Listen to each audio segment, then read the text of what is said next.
El agua corporal se distribuye en dos compartimentos: los líquidos intracelulares, es decir, líquidos dentro de las células, y los líquidos que están en el espacio extracelular, es decir, los líquidos que están fuera de la célula.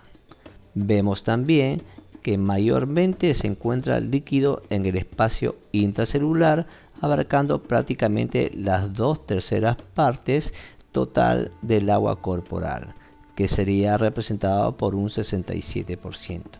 Y en el espacio extracelular tenemos un 33%, pero este espacio extracelular a su vez se subdivide en intersticial, es decir, en el intersticial se divide en intravascular y transcelular. Los líquidos intersticiales son los líquidos que se encuentran circundando la célula o entre células y células. Los líquidos intravasculares son los que se encuentran en el volumen sanguíneo. Si separamos del volumen sanguíneo el plasma y los elementos formes, vamos a decir que en el plasma sanguíneo están representados los líquidos intravasculares, separados de los elementos formes de la sangre, que son eritrocitos, leucocitos, plaquetas o trombocitos. Pero recordemos también que estas son células, quiere decir que también en su interior tienen una concentración o una solución de líquidos y solutos o electrolitos, ¿sí? Pero son células, quiere decir que ahí tenemos que pensar que esas células tienen líquidos que pertenecen al espacio intracelular.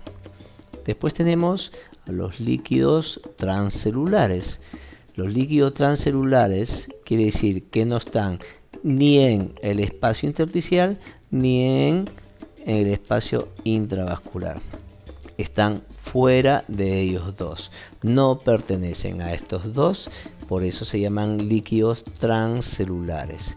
Tenemos como ejemplo el líquido cefalorraquídeo, el líquido del humor acuoso o vidrio del glóbulo ocular, los líquidos de las articulaciones, el líquido peritoneal y líquido que se encuentran en las pleuras o saco pericárdico, como líquido pleural y líquido pericárdico. También como ejemplo tenemos a los líquidos que están dentro del sistema digestivo, líquidos biliar, líquido pancreático e intestinal, son formas también de líquidos transcelulares. Los electrolitos en los líquidos corporales son sustancias químicamente activas, cationes que tienen carga positiva y aniones con carga negativa. Los cationes principales son el sodio, el potasio, el magnesio. Son cationes principales, como también los iones de hidrógeno. Y los aniones principales son el cloro, el bicarbonato, las proteínas aniónicas, los fosfatos y los sulfatos. Estos agentes químicos se unen en distintas combinaciones, por ende la concentración de electrolitos en el organismo se expresa en miliequivalentes o también en miliosmoles por litro. Las concentraciones de electrolitos en el LIC o en los líquidos intracelulares difieren de aquellas en el LEC, pero la representación mayor electrolítica en el líquido extracelular es del catión sodio. O sea, ¿qué quiere decir? Que abunda más el sodio en el espacio extracelular. En el líquido intracelular tenemos que abunda más el potasio. El sodio siempre está asociado en un sistema acuoso con el cloro, pero a su vez la ganancia o la pérdida de estos electrolitos están asociados al agua. Es decir, cuando hay una pérdida importante de sodio, lo más probable es que también haya una pérdida de agua, ya que ambos se asocian, ambos paran juntos. O todo lo contrario, si hay un exceso de sodio, lo más probable es que haya un exceso o retención de agua. Los electrolitos intracelulares y los electrolitos extracelulares difieren en su composición iónica, pero se asemejan en la cantidad o sumatoria de miliequivalencias.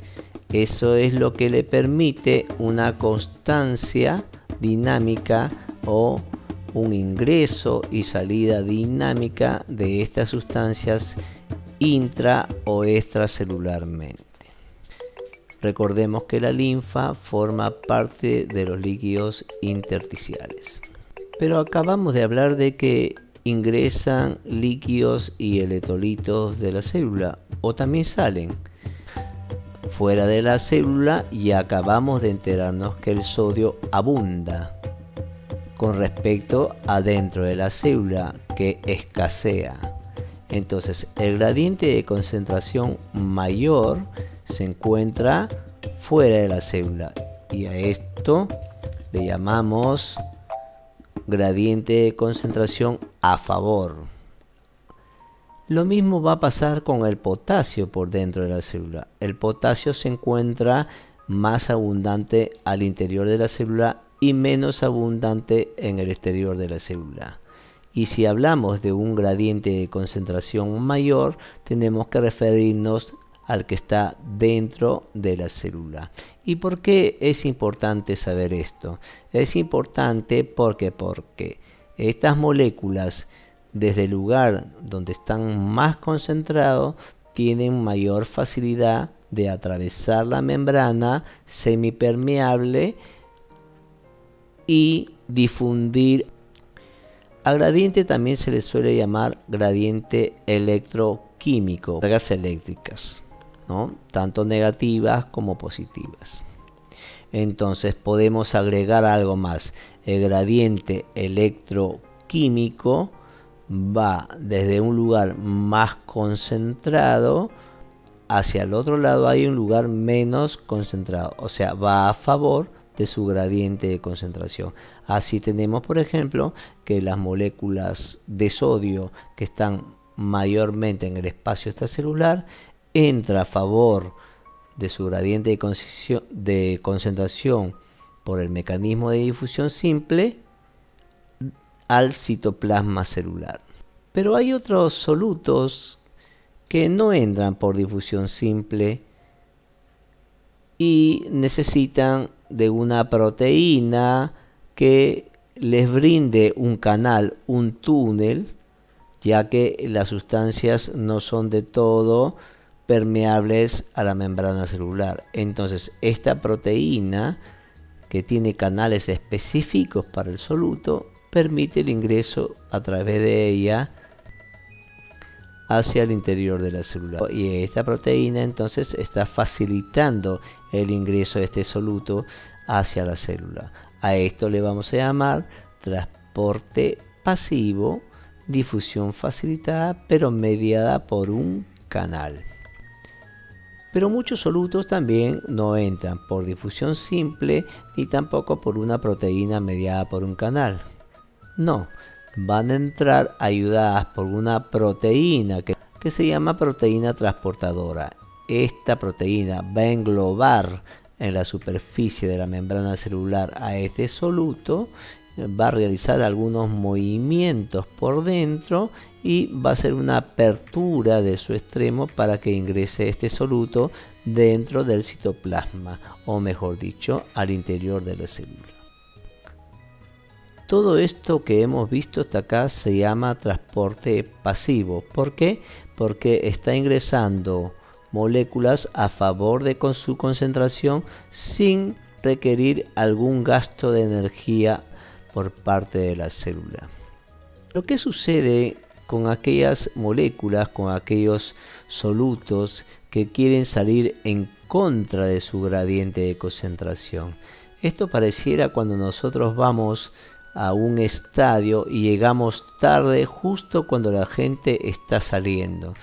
¿Y esto qué significa? Que si lo hacemos vamos a tener que utilizar mucha energía para vencer a toda esa gente que está saliendo, porque yo en este caso ahora estoy entrando. Lo mismo pasa con estos solutos que quieren salir en contra de un gradiente de concentración. Van a tener que utilizar una proteína específica que se llama bomba. Y como es el caso de un soluto de sodio y potasio, se va a llamar bomba, proteína bomba de sodio y potasio. Fíjense ustedes acá, vamos a ver un gradiente electroquímico de sodio a favor de su gradiente de concentración. Todos sabemos ya que el sodio se encuentra más abundante en el espacio extracelular, y por ese favoritismo que tiene de ser un gradiente electroquímico mayor, va a ingresar por difusión al citoplasma. Lo mismo pasa con el potasio intracelular. El gradiente electroquímico de potasio es mayor que el gradiente electroquímico del potasio por fuera de la célula. Por eso que puede difundir a través de la membrana semipermeable simple, con una difusión simple, porque su gradiente electroquímico le permite, le da ese favor de salir por su mayor cantidad de gradiente o concentración electroquímica. Entonces, en estos casos no hay ningún problema, se realiza por difusión simple, no hay desgaste de energía. Ahora intentamos pasar más bien potasio hacia el interior de la célula. Esto implica que voy contra un gradiente de concentración. Lo mismo sería si intento sacar sodio de la célula, es decir, del interior de la célula. Si intento sacar hacia afuera de la célula, me encuentro que hay un gradiente de concentración mayor, o sea, estoy yendo en contra. Esto implica un desgaste de energía. Para eso, tanto el sodio y el potasio van a utilizar una proteína llamada bomba de sodio y potasio. Pero el ingreso y la salida de ambas sustancias, sodio y potasio, van a ser compensadas por una cierta cantidad de moléculas. Por ejemplo, si intento sacar sodio de la célula, voy a tener que meter potasio, ¿sí? Es decir, hay un intercambio de electrolitos que hace la bomba de sodio y potasio. Esa es la única forma que puede funcionar para que ambas moléculas puedan ingresar o salir en contra de su gradiente de concentración. Bueno, el pacto es sacar 3 moléculas de sodio, o sea, desde el interior de la célula hacia el exterior, e ingresar 2 moléculas de potasio desde el exterior de la célula hacia el interior de la célula. Es un canje de 3 por 2. 3 de sodio por 2 de potasio. Es así como trabaja la bomba de sodio y potasio. Bueno, habíamos visto 2 tipos de transportes, pasivo y activo, difusión simple, difusión facilitada, difusión por canales y por proteínas transportadoras. Todo esto equivalía a un transporte pasivo. Y el único transporte activo que vimos era la bomba de sodio y potasio. Pero no habíamos dicho cómo difunden los gases. Y aquí vamos. Los gases difunden por difusión simple. Porque acá tenemos la representación de cómo un soluto, ¿sí?, hace su difusión a través de una membrana semipermeable. Fíjense, este soluto tiene mayor concentración electroquímica acá, atraviesa la membrana semipermeable porque se encuentra con una cantidad menor de solutos, es decir, pasa de un gradiente electroquímico de mayor concentración hacia un gradiente electroquímico de menor concentración para igualar ambas concentraciones. ¿sí? Esto sería el caso de lo que hemos estado viendo hasta el momento. Pero nunca nos dimos cuenta o hablamos de la difusión de gases. Ya en este caso no hablamos de solutos, no hablamos de partículas sólidas, estamos hablando de gases. Fíjense, ustedes saben muy bien cuál es el proceso de hematosis, ¿no? Es el intercambio gaseoso alveolo capilar de oxígeno y dióxido de carbono que se hace entre el alveolo y los capilares pulmonares. Bien, fíjense, cuando el corazón bombea sangre a través del ventrículo derecho para enviar a los pulmones para que se oxigene, sucede lo siguiente: el fluido sanguíneo pasa por el capilar pulmonar que está abrazando a los alveolos y de esta manera se produce un intercambio. ¿Cómo es?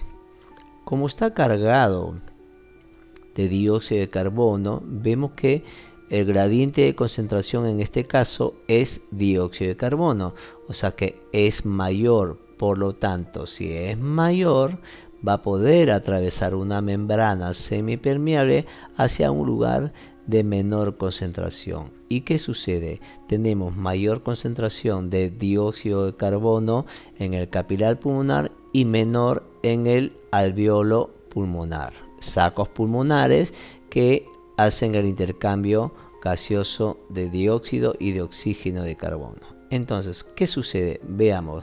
Sucede lo siguiente: el dióxido de carbono atraviesa la membrana del capilar, atraviesa la membrana del alveolo y de esa manera, por ese favor de gradiente de concentración, el dióxido pasa al alveolo pulmonar, ¿sí? Y el alveolo pulmonar en alguna instancia de exhalación lo va a eliminar. Pero ¿qué sucede a su vez? Como el alveolo está enriquecido de oxígeno y el oxígeno está mayormente concentrado con respecto al capilar pulmonar, el oxígeno difunde a favor de ese gradiente de concentración hacia el capilar pulmonar. De esa manera es que se oxigena la sangre que pasa por los pulmones, específicamente cuando pasa por los alveolos pulmonares. Es decir, que estamos viendo acá que el intercambio gaseoso alveolo capilar entre el capilar y el alveolo, entre las sustancias dióxido de carbono y oxígeno, es un tipo de difusión simple, pero ¿de qué? De gases. Bien, ya vimos cómo difunde un soluto sólido y cómo difunde un gas. Ahora veamos otro tipo de transporte a través de una membrana. A este se le llama filtración.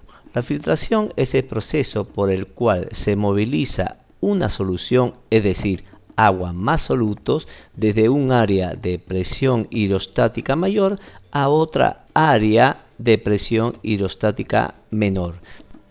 Un ejemplo tenemos lo que sucede en los riñones, en el filtrado glomerular. Vean ustedes cómo está aumentada la presión hidrostática del flujo sanguíneo y es así como se desplaza a un lugar de menor presión hidrostática.